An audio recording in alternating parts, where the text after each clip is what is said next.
Welcome back into the Lions 24/7 podcast. I am Tyler Donahue. They are Mark Brennan and Daniel Gowan, and we are set for game number 10 down the road here on it. Wintry week already here in mid-November. I'm looking out at some snowflakes here at my house in Boalsburg. We are relatively fresh out of a press conference with Terry Smith here on a Monday afternoon. Daniel hiked over to the basketball press conference, a little bit of double duty. He has a lot for you over at Lions247.com. Our focus here on the podcast will be these Nittany Lions. 6 consecutive losses, but certainly signs of life, signs of a fight, coming off a 27-24 loss to Indiana on Saturday.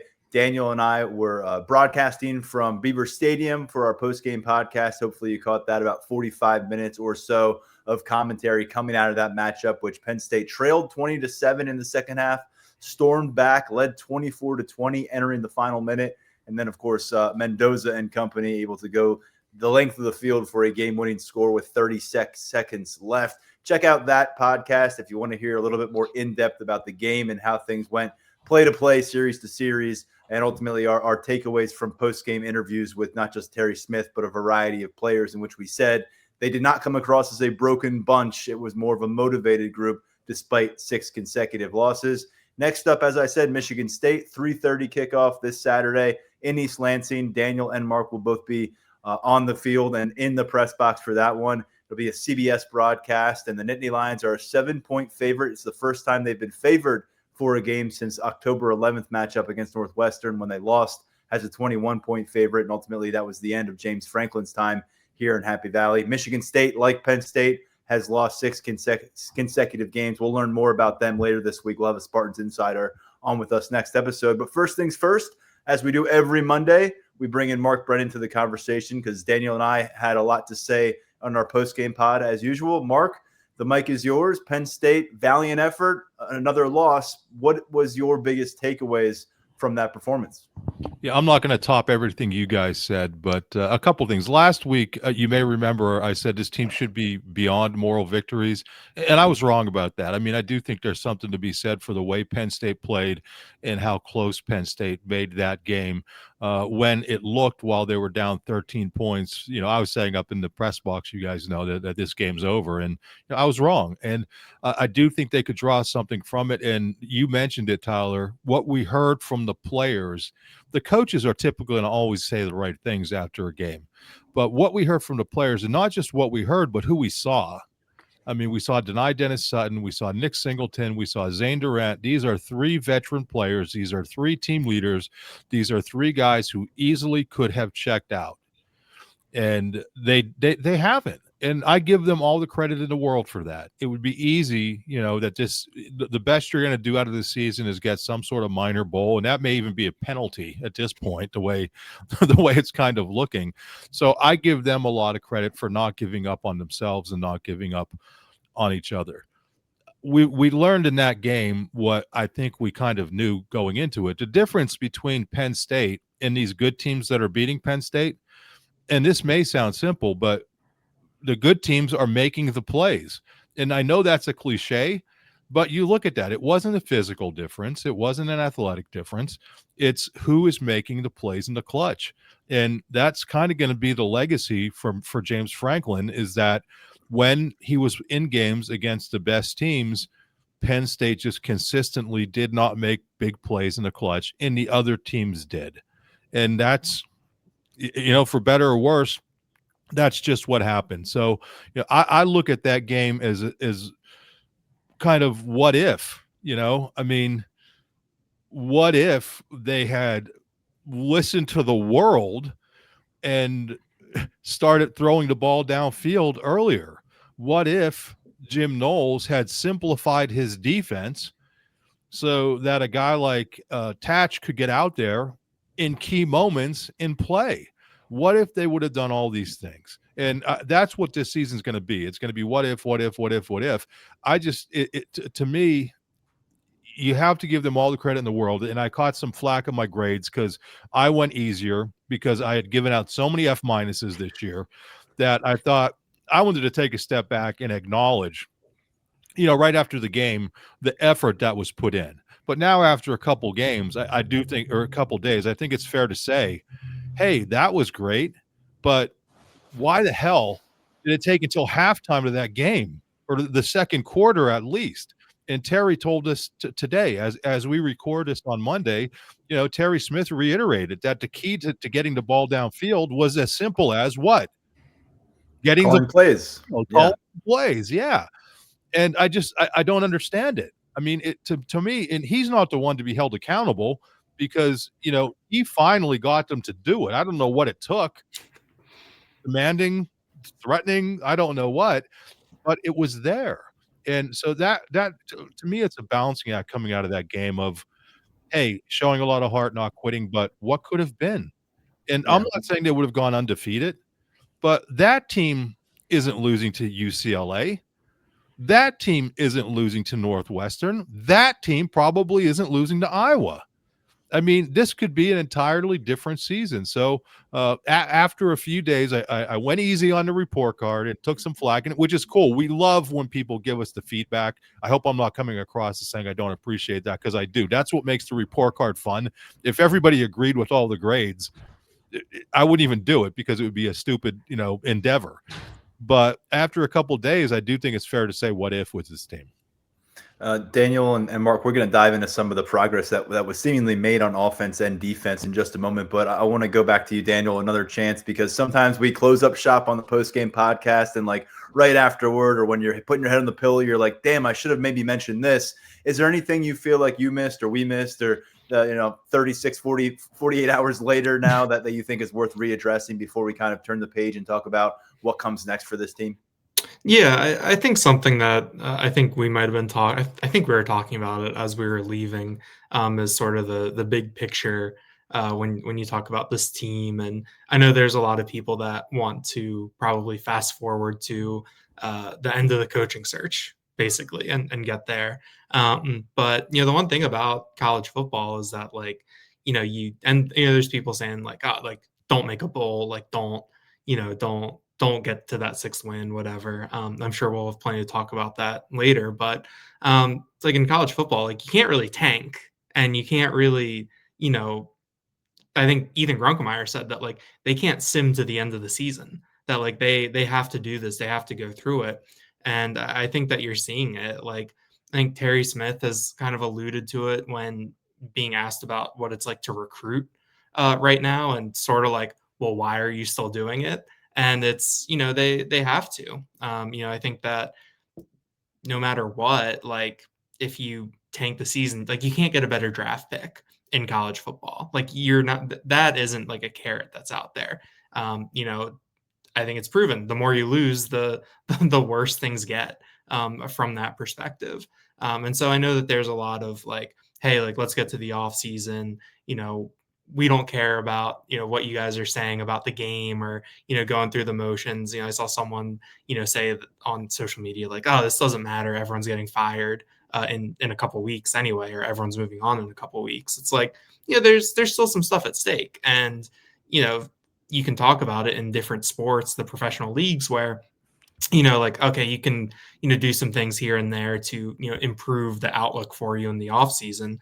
I mean, Penn State, the only way to improve their outlook this offseason is to keep winning, keep some of these guys interested, and keep, showing that, hey, this is a place that, recruits can come, transfers can come, things like that. So that's just something that I didn't really elegantly, I think, convey it, but that's just something I've been thinking about. And especially seeing Grunkemeyer saying that, like, there's no fast forward button right now, that like they're still in this and they still have to do it.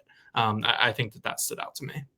Yeah, a couple trips left. Michigan State, Rutgers. In between those two, you'll get Nebraska and Matt Rule here on campus for the last game in Beaver Stadium of 2025. And guys, typically on offense, we've had to do some digging after each of these games, an autopsy of sort, and the numbers haven't been pretty. But on this Monday, Terry Smith came with one for us and presented it to us that he seemed pretty happy about. He said 6 explosive plays on offense, which is more than the last 3 games combined. And so that's rushing, that's passing. And we know in the pass attack, it was a much different scenario. The balls that were completed downfield, 5 passes completed on throws that were of the 10 yards or longer for Penn State over the course of this game. And they only had 4 of those completed in the previous 2 matchups combined with this quarterback. You look at the average depth per target. Daniel referenced this in our post-game podcast.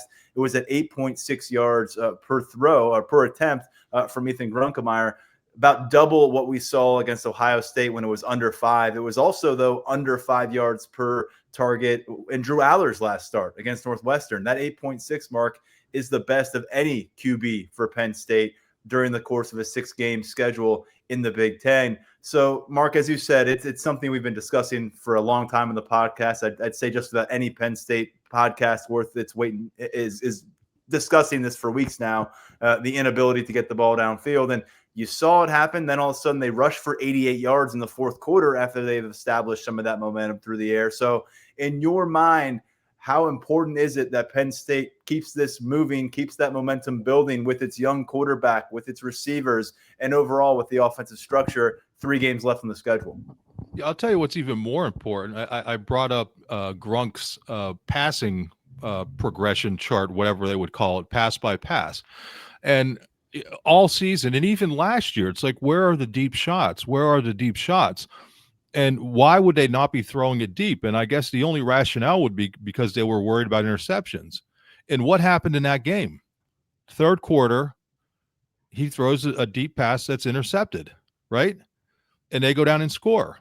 End of the world. The world is going to end.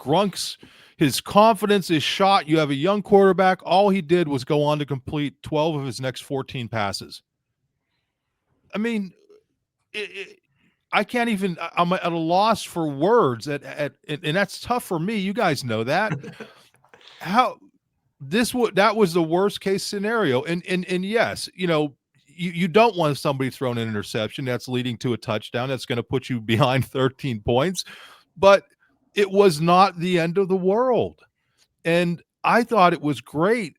To me, that he kind of stamped himself, if there is a future here, as the guy that I think you could really hang your hat on as the quarterback moving forward. Now, obviously, we know there's 8,000 different things in play, and who knows if he'll be here, who knows who will be here, we don't know.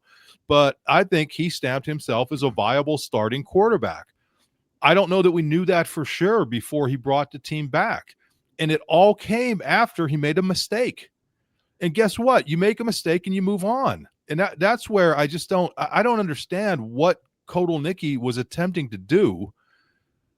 And I could only rationalize that it was not making these types of mistakes. And here it happened, and it didn't shatter his confidence. So I still, in a weird sort of way, that bad thing happening and then him rebounding from it, I think he's a better quarterback because of it.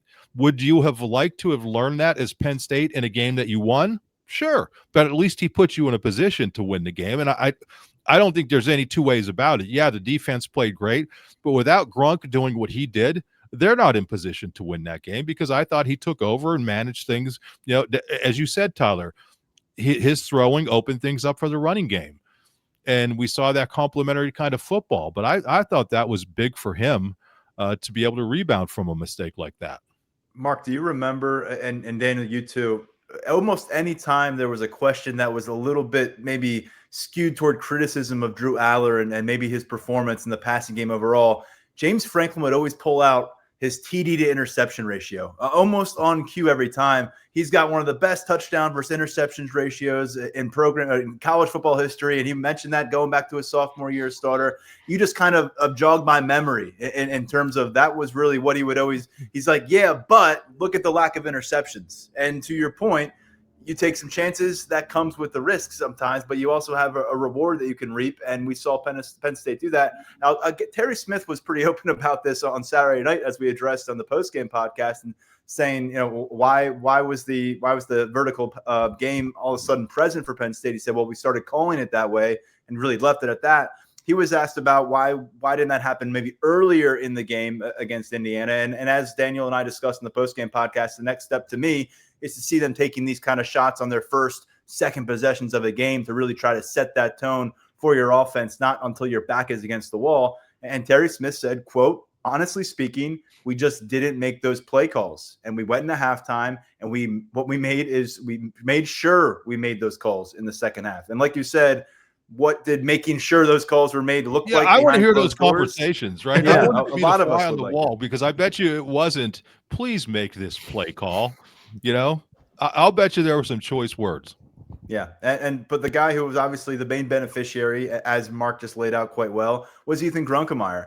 And you talked about the future of this position at Penn State and all the different variables that are currently in play. But Terry Smith said himself today, quote, "We have a quarterback for the future." That's a pretty strong statement from the coach after the QB's third start. His first couple of starts, I think he threw for 95 yards, 145 yards, didn't really challenge defenses down the field, to no fault of his own, really, because that's how the game was structured. But Daniel, where do you think kind of the conversation is at this stage? And he's only halfway through what we think will be a 6-start experience in the Big Ten here for Ethan Grunkemeyer. Where are we in that experience right now? I think that you have to feel good about where you are. Mark talking about that interception and it not being the end of the world reminded me of the last time Indiana was at Beaver Stadium, where Drew Aller had that streak that we heard so much about of not throwing an interception to start his career, and then he throws one, and then you felt like, because their back was that thing that we keep talking about, where their back was up against the wall, they had to throw it. Like that was the only way they were going to win, and they won the game. And I think after that, we all were sort of like, okay, like that weight is off the shoulder, because not only did he make a mistake, but it wasn't the end of the world. They still won the game. And I think we hoped that, all right, now they can cut it loose. Now they can move things forward. Of course, like, what was it, like a week later, Mike Yurcich was fired, 2 weeks later after that game. So didn't quite end up, being that weight lifted. But yeah, I mean, I think that, you learn by doing. And I think that, with young quarterbacks, you got to put them out there and they have to experience some adversity and see what happens when you make a mistake. And I think for Grunkemeyer is probably a good lesson, where it's like, okay, I made this mistake. We're down 20-7. I'm going to get us out of this. Like, I'm going to figure out how to go through this. I made that mistake once, and it did kind of feel like, I didn't realize he, was 12 of his next 14, but that throw was one that a lot of guys around, tight window, not really a guy who was open, and you didn't really see many throws like that. Again, as it moved forward, it's kind of the thing where, you touch the hot stove and you're kind of like, oh, okay, I'm not going to touch this again. But yeah, I mean, I think that with Grunkemeyer, you feel good about it. I wrote about it a little bit on Sunday, and I noted his yards per attempt have gone up every single game. I know that we talk about the depth of target, they're throwing it downfield, but I think that yards per attempt shows that they're completing things further downfield, or they're getting more out of this passing game. I think it was at like 7.1 yards per attempt against Indiana. They were at 3.3 against Iowa, which is, it's like, just hand it off to Nick Singleton and Katron Allen every time. If you're going to, be completing it, you're going to be getting 3 yards every time you throw the ball. Like, that's really bad. And so I think that you're seeing this growth. And yeah, I mean, I think that, with Grunkemeyer, what he stepped into, I didn't really think we were going to see a finished product from day one at Iowa, at Ohio State, and against Indiana. But I think that you're seeing those building blocks and you're seeing growth, which is really important. We know that this isn't linear, so you got 3 more games. A lot of stuff can happen. It might not necessarily look in the first half against Michigan State how it looked in the second half against Indiana. But I do think that if you're a Penn State fan and you're thinking about what might this team look like next year, like, I don't think it would be the worst thing in the world to let yourself hope that, hey, maybe if you bring in the right coordinator, the right fit, this is a guy that it would be nice to see him stick around. Yeah. And along the way there, you brought up some really good context that we should all keep in mind for Grunkemeyer's first 3 starts on the road at Iowa in a night game. Then you play against the number 1 team in the country. Then you play against the number 2 team in the country. And by the way, that's how those teams are ordered up in Big Ten defensive rankings Ohio State's number 1, Indiana's number 2, and you feel like there was steady progress from your young quarterback. We'll talk about the impact on the run game, specifically what we saw from Nick Singleton a little bit later here in the episode, but shifting it over to defense, another notable quote from Terry Smith during this press conference on Monday regarding that side of the ball was, quote, that started to take form, started to look like our old defense. And Mark, the results were there. They held Indiana, under 20 points essentially for much of that game, or at 20 points. They forced field goals on long drives where they kind of had a bend but don't break thing going on. And then toward the end of this game, they did give their offense an opportunity to put this game away. They had a late stop and a forced punt. We know how it turned out with the 2-minute drill and what that might mean for Fernando Mendoza's Heisman Trophy chances. But I don't think anyone can really argue that this may have been the best performance from this defense, maybe going back to the first 50 minutes of that Oregon game, or the first 40 minutes of that Oregon game before they started to put together some big plays and drives on Penn State. It had been a while since you felt like Penn State's defense was handling business in that kind of nature. Yeah, they pressured the quarterback finally. I mean, 3 sacks. They have him for 6 quarterback hurries. I mean, I think that's low. 29 pressures, according to Pro Football Focus, which is 10 more than any other game they've played in Big Ten action. They had 19 against UCLA, so a significant leap in that regard. Yeah, and how many did they have against Ohio State? I mean, I don't know if you could bring that up, but I mean, I could guarantee you, I would be shocked if it was more than 10.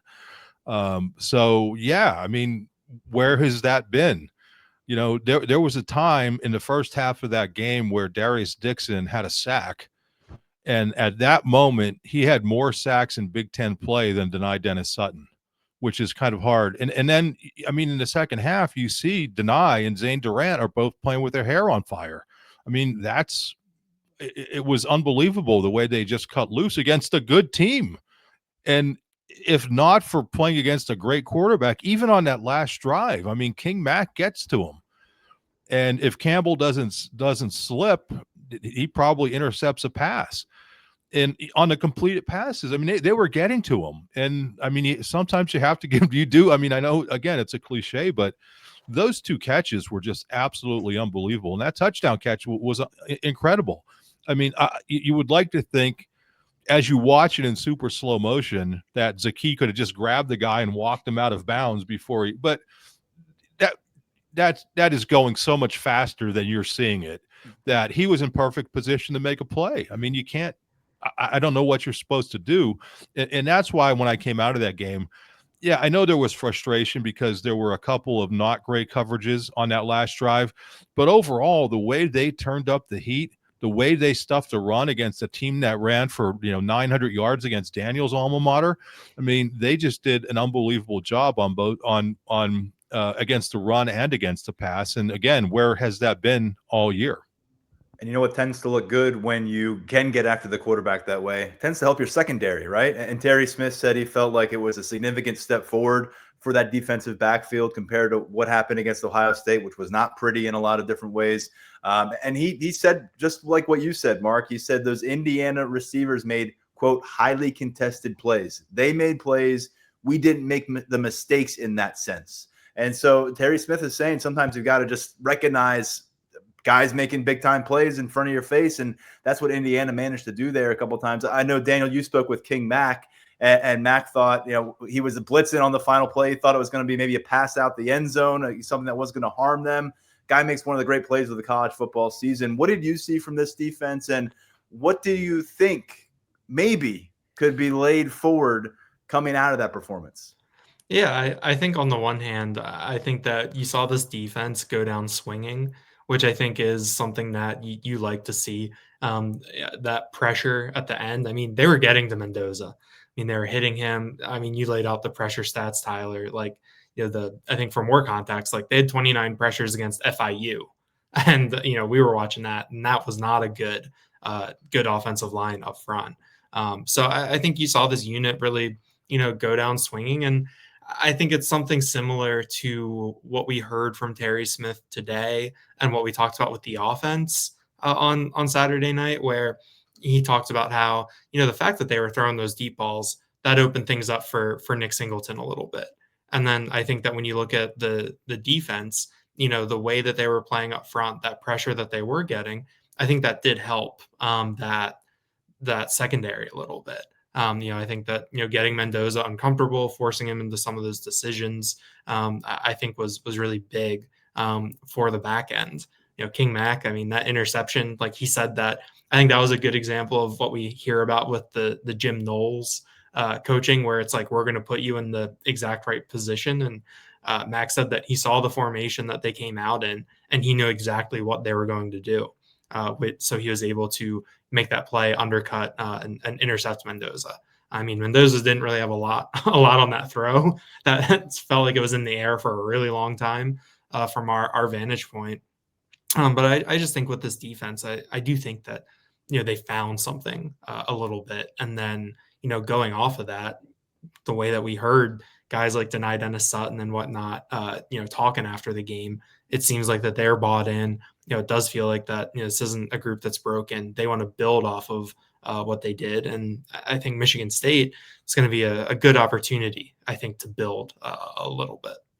And we know how prideful a lot of those defenders are. They've played some really good defensive football over the course of their careers. All of a sudden, the things go off track this year, and we've noted that across the way. But it had to feel good for them to get a taste of what it was like to be in control and feel like you're disrupting the opposing quarterback and putting yourself in a chance to win a big time matchup like that. Again, we know how it finished, but looking at the complete 60-minute body of work, I think it's very hard to deny that we saw a step forward. And Terry Smith laid out a kind of a three-pronged reason why the defense took a step forward against Indiana, which was averaging the most points per game of any Big Ten team coming in, over 43 points per game. Terry Smith said, quote, 1, we're deep into the season and getting a better grasp of the defense. 2, we have simplified some of the play calling of the defense. 3, we're drawing up more blitz packages to get the pressure. I think the second point is the one that stood out to a lot of us the most, the simplification. We're just a couple weeks removed from Terry Smith acknowledging, quote, very complicated regarding this defense and how guys are learning it. Mark, too little, too late, certainly part of the conversation here, but we're also wondering if Jim Knowles is going to be a long-term answer at defensive coordinator. Just like we don't know a lot about the roster, the staff, we're not quite sure if he'll be here in 2026, but what does that simplification mean to you? And like we saw Alex Tash involved late. We saw Darius Dixon get some significant run at cornerback. We saw Yvonne Kamaju continue to come on as a freshman defensive end. There's younger players on the field with more frequency and in crucial situations that it just felt like was very foreign to this defense just a matter of weeks ago.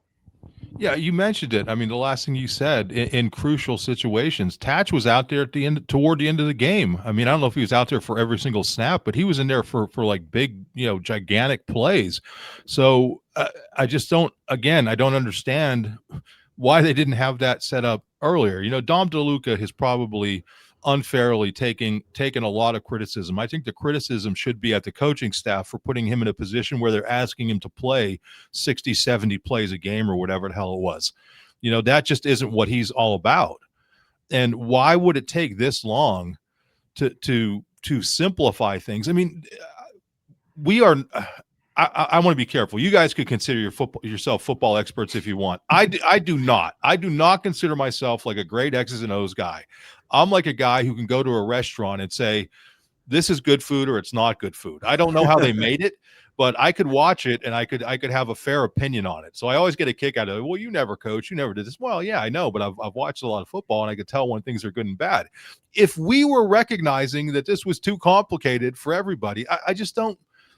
Everybody knew what the problem was. And why did it take this long? And you mentioned it. I mean, Kamaju, I'm forgetting how to pronounce it. Is it Kamaju or Kamaju? However, Kamaju. Yeah. I mean, he's just playing some unbelievable football. Coleman, when he's healthy, was playing really well. But to me, Tatch is like, you see him out there and he just looked natural and didn't seem like it was too big for him. And to finally get to that point after you lost all these games, the good news is, okay, now it looks like you're going to encounter some opponents who aren't nearly as good as the last three. I don't care. Everybody else could take it one game at a time. These last three opponents are nowhere near in the league. Nebraska's pretty good, but with the other couple of teams, I think Penn State is going to be, just fine. but it should never, ever have taken that long. The fact that they finally did make it easy enough that not easy enough, but less complicated enough that Tatch could go out there and play. And the fact that you are able to get Dixon out there doing some really good things. I mean, I don't understand why it would take that long. And when you mentioned about Jim Knowles, what money do they have invested? Does that come into it? And will he be willing to adjust that if you have a significant roster overhaul, that you're not going to be back at square one where it's going to take 3 more years? You know what I'm saying? Where it's a reset where, okay, it's like you're playing a video game and you don't get to the save part. And then you have to go back to the very beginning and go through everything that you just went through. So, yeah, I mean, I think that is going to be the key thing that, number one, does the new coach have his own DC? If not, if he is part of what Pat Kraft wants going forward, is he willing to take a different approach and simplify things for that first year and maybe somehow level things up step by step? Yeah, and by the way, in terms of, you mentioned the money invested, you're looking at more than $6 million over the next 2 years of the contract. You look at Clark Lee, who's one of the hotter commodities right now, and kind of the coaching conversation down at Vanderbilt. He's only making about $500,000 more this season than your defensive coordinator here at Penn State and Jim Knowles. So and your basketball team is playing a game at New Haven to save money from paying. You know what I'm saying? So yeah. I mean, if you're pinching pennies on that, you know, I can't imagine. And you're paying Franklin whatever you're going to have to pay him. I do think the financial end of it is going to come into play.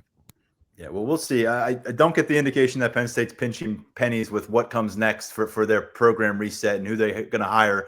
But I do think, to your point, you can't be in a situation where you're starting from scratch with Jim Knowles and it's very complicated and everybody's going to take 2 months into next year until they're on firm ground with it. I don't think you can redo that process.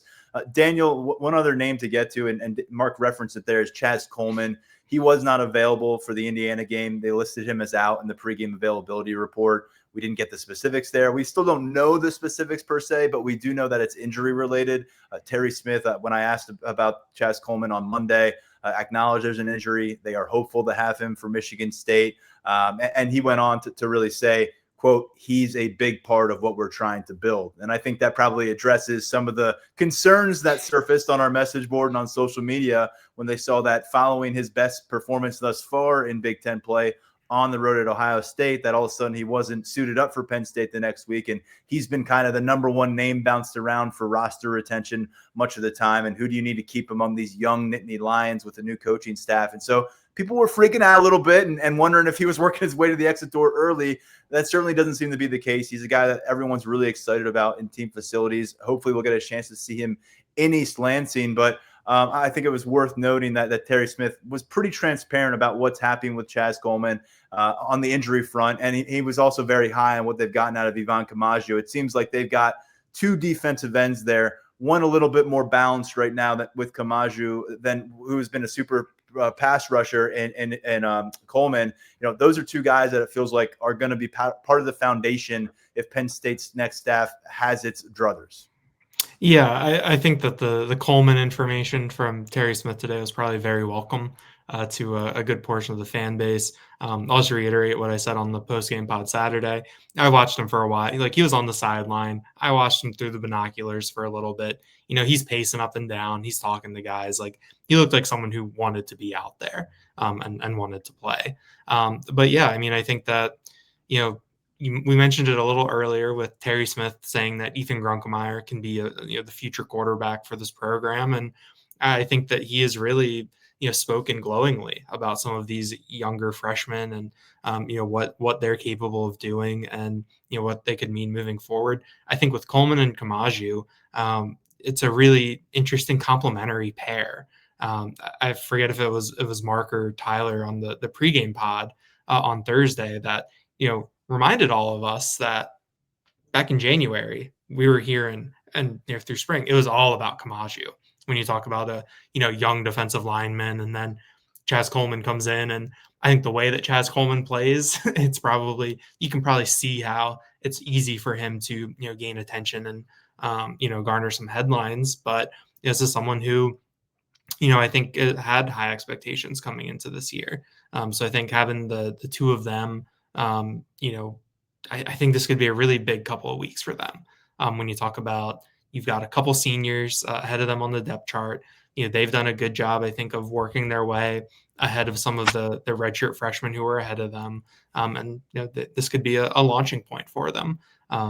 We'll deal with the portal and what the roster looks like when we get there. But when you're talking about 3 more games for these guys who've already burned their red shirts, show what they can do, it could be pretty fun, I think. Yeah, in a similar vein, we just saw Kobe Howard burn his red shirt as well this past Saturday. 2 catches, 28 yards. One of those was a 22-yard catch. He's got a 14-plus yard reception in 3 straight games, 20 yards or better in back-to-back games right now against the number 1 and number 2 teams in the country. And Terry Smith, when I asked about Kobe Howard this afternoon, said he was pleasantly surprised about his blocking abilities. He said that really showed up when they reviewed this matchup, and he said it leads him to believe that Kobe Howard can be an every down type of receiver. That's a pretty big statement from Terry Smith right now. And in this occasion, Kobe Howard's 20 snaps came at the expense of Devontae Ross, who was right around 25 or so. We still saw Kyron Hudson and Trevor Pena getting a lot of run, and Pena had a breakout game for himself, 3 catches of 20-plus yards, 99 yards on the day. Really important part of the process is they found some rhythm in the pass attack.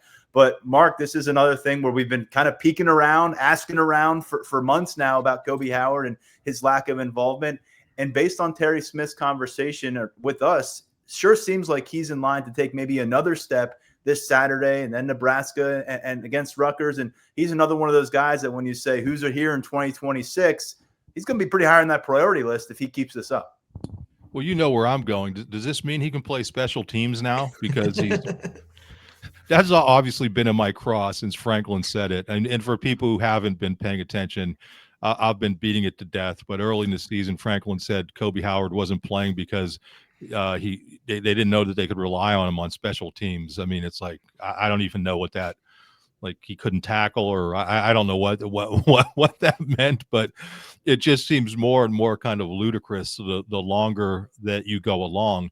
You look down the stat list and you see 8 yards per catch, 10 yards per catch, 9 yards per catch from different players. Kobe Howard, 17 plus yards per catch. And I know it's a small window, but you see him out there, and again, much like Tatch, I mean, it looks like he that does not look too big for him. He looks like he fits out there, and I look forward to seeing him getting more and more snaps. I mean, you hate it for some of the kids who are losing snaps, who are veteran players, but that's what this is about. I mean, you're in a tough spot, and if you're not producing, it's time for somebody else to step up. I mean, we see what happened, and I thought we were going to make it through the show without the name coming up, but Liam Clifford basically isn't playing at this point. They didn't even take out the lion dog or the lion cat, whatever it's called, and they're looking toward the younger players. So I guess now the next step is, are they going to give Tyser Denmark more of an opportunity? So we'll see in these next couple games. I think, and I could be wrong, this is the same team that lost to UCLA, but I think there may be more wiggle room in some of these games coming up where maybe they have a little bit of a lead and they could get more of a look. But even if they don't, I mean, I just think why not start looking at some of these younger kids at this point? Yeah, not that I think Liam Clifford's a major factor at receiver right now, although he did have his first multi-catch game of the season against Ohio State a couple weeks ago. But I think they were really trying to protect his status as QB2 this week. He's usually a special teams mainstay. Wasn't out there. He's normally gets a few snaps here and there at receiver. It wasn't happening. In between possessions, he was throwing the ball back and forth. So for now, he seems to be QB2, and I think they were protecting him in that regard. But yes, if Kobe only Howard, they had done that with the previous QB2, right? Good point. Good point. We haven't seen much of Tyser Denmark to this point, but yeah, you wonder if there's going to be a bit of a youth movement at receiver, not to the detriment of your offense, certainly, but Pena, Ross, and Hudson, this is it. This is the end of their careers. They are one-year rentals in the grand scheme of things, and so you want to get a longer look, and Kobe Howard has earned that, and we'll see if he can build off that moving forward. Quick note on the offensive line. We did not see TJ Shanahan involved in the game on Saturday. He had been your starter for the last 4 games at right guard. We saw for the first time since September a right side of the offensive line that was Nolan Rucci at tackle, Anthony Donko at guard. Whether that will sustain for another week up in East Lansing, we don't yet know, but we do know that TJ Shanahan should be back in the mix, according to Terry Smith. He says he was available to play because we didn't see him on the availability report as out. But they, he was banged up. Whatever he was working with, they didn't feel great about maybe getting him involved. Cooper Cousins was the next offensive lineman in. He played at 14 snaps, which is the most for him in any Big Ten game to this point. But it sounds like Shanahan, the expectation is he'll be able to be involved again. Will he get back into the starting lineup where he had been? We don't know yet. But that Donko, Rucci, Shanahan situation on the right side still warrants paying attention to, as it's been a bit of a change here, there, and kind of tinkering with that over the course of the season, going back to early October. Those guys who are blocking, they got to love what they saw with Nick Singleton surging past them and sprinting down the field for the first time in a long time. Big 59-yard gain to set up his own touchdown. He had 3 touchdowns. He averaged 7.1 yards per carry against Indiana, far and away his most effective performance that we've seen in Big Ten action so far. There were signs of this against Ohio State during a particular touchdown drive where he had 42 total yards after having 41 total yards against Iowa and Northwestern across both those matchups. And Terry Smith says he feels like the confidence is back for Nick Singleton. They hope to see the old Nick when they take the field at Michigan State. And obviously that would be huge, not just for this offense, but Daniel, for Nick Singleton. And we talked about it on the podcast. He's only the second Nittany Lion in history to reach 50 total touchdowns. He's at 51. Saquon Barkley is at 53. This has not been the dream season that Singleton had hoped for. I remember speaking with him back the final week of spring ball, and we were talking about the Heisman Trophy as a goal of his. Obviously, it has not turned out that way. But what do you think it would mean for this offense and for individually number 10 if this is a sign of things to come for the remainder of November? I think when you talk about Singleton in the offense, he's a home run hitter. It'd been a lot of singles and a lot of ground outs through the first part of the year, but we finally saw him get loose. Since he didn't score, I don't know if he'd call it a home run. Maybe it was a triple, but it was something that I think we'd all been waiting for. There's so many of Singleton's runs this year where he gets to that point where you're like, all right, he can take it, and it just wasn't happening. I know that he got an assist from the umpire on this one, cutting off an Indiana player in pursuit. But hey, you'll take it. You got him out on space. It's that thing we talk about where you're shooting hoops, you see one go in, helps your confidence going. And so I think that's good feedback to get from Terry Smith that he is fully confident, and that it's carrying over from the Ohio State game through the Indiana game. Terry Smith has been pretty honest, as he's wont to do, with singling out Katron Allen and Nick Singleton as the best players on the offense. He said he wanted to get them 35 touches against Indiana. They got to 36, and they had a chance to win. They were right there. So I think that as we go forward, we're still going to see a lot of these two guys. And it makes perfect sense, especially when you consider the first-time starter at quarterback. And then just for personally, I mean, you do feel good for Singleton to see him have that type of game, because I think that it had to have been frustrating, not only to perform like that, but all these guys hear all the noise. They hear everything that's said about them. I'm sure that when he or someone on his team posts his Roback ad to his Instagram account, I'm sure that they see the comments, they see the response, everything that comes along with that. So it's a good reminder that, hey, he's a really good player. He's a human too. You can do some good things for your team. And I'll give Singleton credit. We had him after this game. We've had him after games that weren't so good. He is always the same guy. When he shows up, he's always been the same dude. And I would say, really going back to when we had conversations with him in high school when he was the Gatorade Player of the Year, he is very even keel through the highs, through the lows. And that's kind of been a defining theme of his career. It hasn't been a linear progression for Nick Singleton. It's been huge freshman year, a lot of sophomore slump, strong finish to the sophomore year. There were ebbs and flows to his junior year. He finished strong in the postseason. Obviously, a rough patch here for much of his fourth year on campus. And now maybe he finds a spark here late in the season. But anything to add on that, Mark? Because you've covered Nick with us every step of the way, of course. No, I mean, I just think he's always been really low key with the media, but he's always represented, after wins or losses. And all the guys on his team have. I mean, Katron isn't always the most comfortable guy dealing with us, but he comes out and talks, and Denai has been sensational. Zane Durant went from being very quiet as a freshman to now just a really great spokesman for the team. Obviously, Aller, before he was banged up, would come out even when he was emotional. He'd sit there and do it. And one other thing I want to point out in that regard, I was really impressed by Grunk. I mean, he came out and he basically said, "Hey guys, I'd like to say something first." I don't know that I've ever seen that.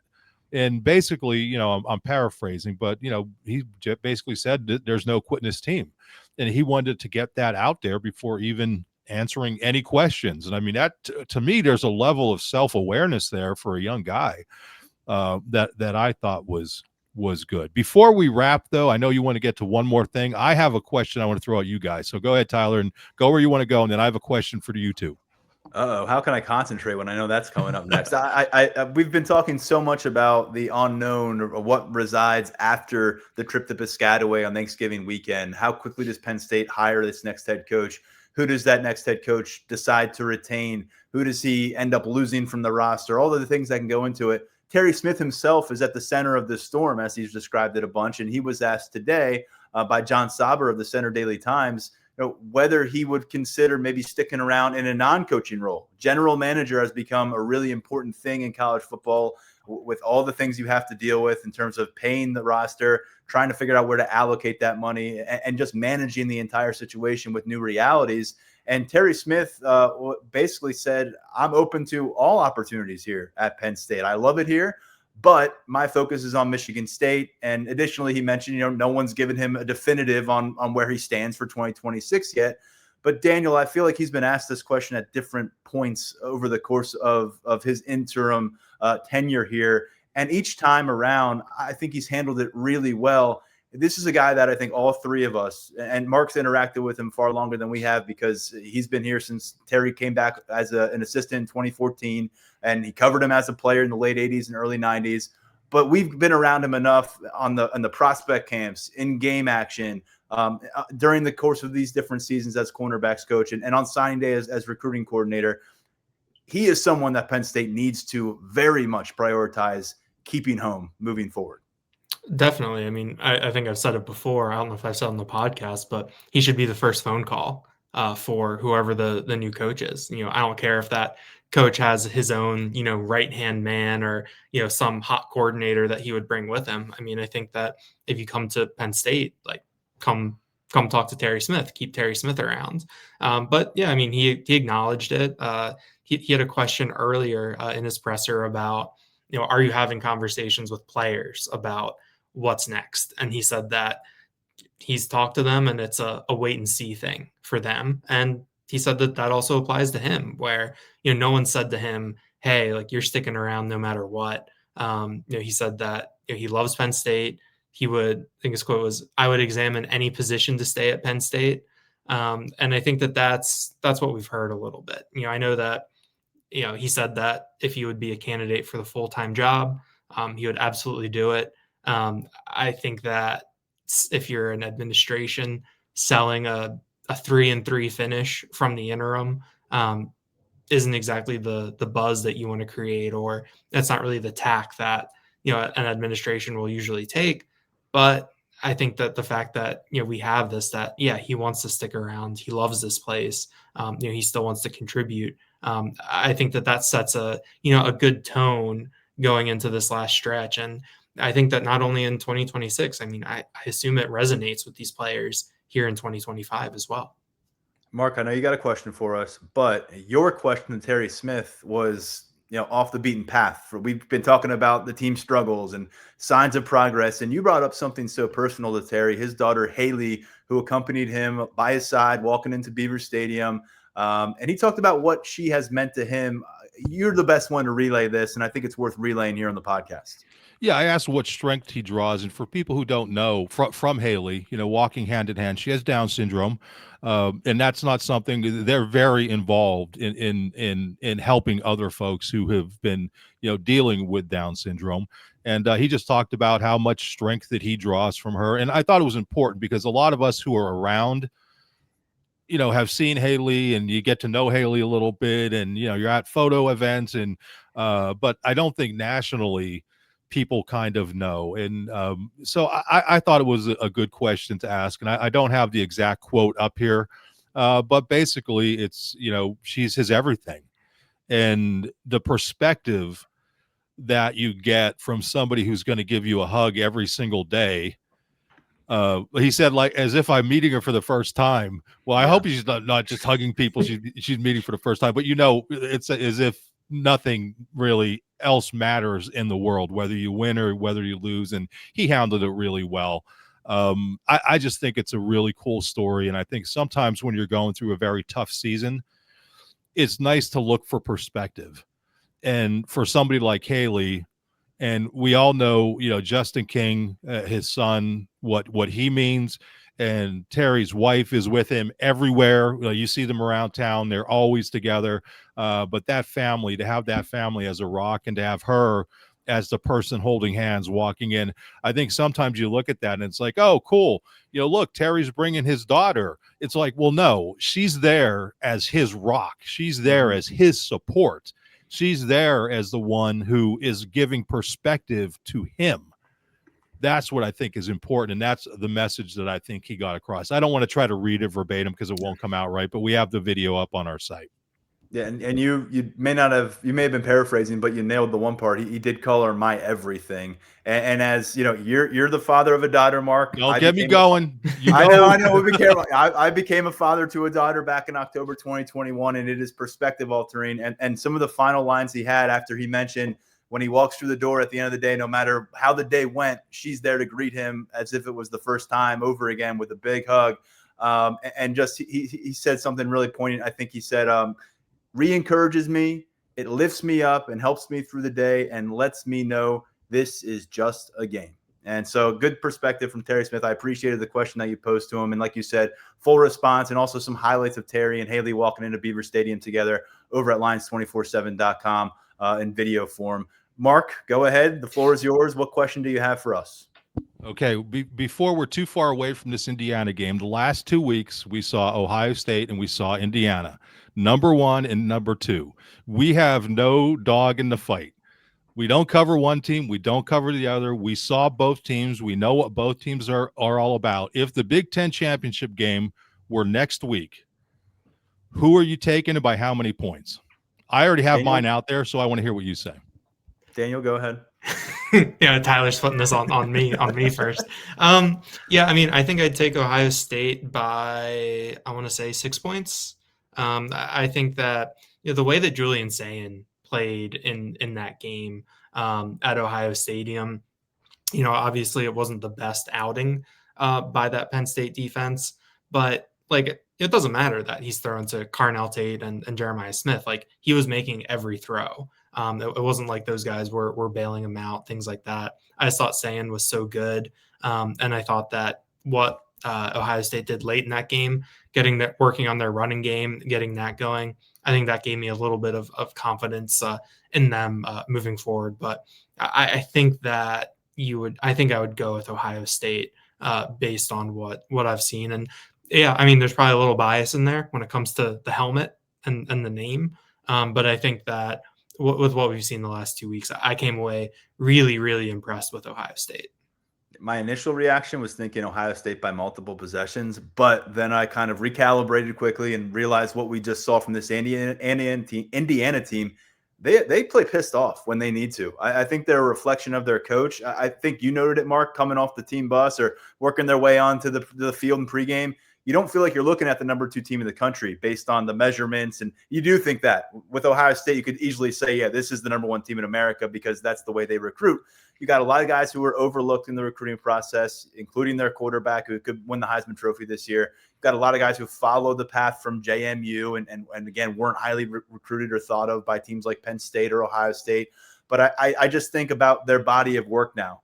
They've had to win a really, really gritty game against Penn State where it would have been an embarrassing loss for them. They were staring down a really tough loss for them that was going to take away a bunch of their credibility. But they were able to pull that off in front of what I thought was a really impressive Beaver Stadium crowd that backed them. They had to go against not just the Penn State's defense, but the Penn State environment, which was very present. And they won in Kinnick. They won ugly at Iowa. And they went out and won at Autzen, a really tough environment. They beat Oregon by 10 points that day. So I would still pick Ohio State to win that game, but I am thinking within 7 points, one possession type game. And that's partly because I just haven't seen Ohio State get shoved up against the wall. I know that happened in week 1 and they had like a dogfight against Texas. We were a little bit busy, getting ready for the Nevada matchup, the excitement of game 1. So I didn't watch a ton of that. But part of it is Ohio State's, to their credit, relatively untested in the fourth quarter, late game scenarios. And I've seen Indiana come up really big in those moments, but I would still lean the Buckeyes. But I think both of these teams are very worthy of consideration for bye weeks in the playoff in the grand scheme of things. What do you got for us, Mark, on this one? Yeah, I went Ohio State by 2 touchdowns. I mean, I was down on the field for both of those games, and the size difference on both lines is, I don't know what guys are listed at, but the eyeball test and the athleticism. And I thought the way that Penn State was able to eventually kind of control both lines, I think they could have played 10 games against Ohio State and that wouldn't have happened. I think if Julian Sand wanted, if Ohio State didn't dial back and start working on the running game, I think Sand could have legitimately passed for 450 yards against Penn State. I think they're that much better. And I also think you're playing in Indy, home field advantage for Indiana, but that's only a couple hours away from Columbus. So I think that's going to be mitigated. So just looking at those two teams and, skill positions, I think, pretty well balanced. But I think when it comes down to the trenches, that's going to be the difference in that Big Ten title game. So it's going to be fun to watch. But I did want to get that out there because I think we have a unique perspective having covered those games or seen those teams back-to-back weeks. Going from those teams back-to-back weeks, not to mention the night game at Kinnick, to a road trip to another team that has suffered 6 straight losses and by about an average of 20 points per contest. Yeah, competition level is going to change for Penn State moving forward. We'll see how they react to it. Can they pick up that elusive Big Ten victory on Saturday? We'll start to set the stage a little bit more with our next episode of this podcast. We'll have on a Spartans insider who has covered this team up in East Lansing for several seasons. We'll break things down there later in the week. These guys will get back on with me. By then, we'll have had a look at Penn State on the practice field. We'll give you our final thoughts and predictions going into game number 10. For now, though, on behalf of Daniel Gallen and Mark Brennan, I am Tyler Donahue. Thanks for watching or listening to the Lions 24/7 podcast.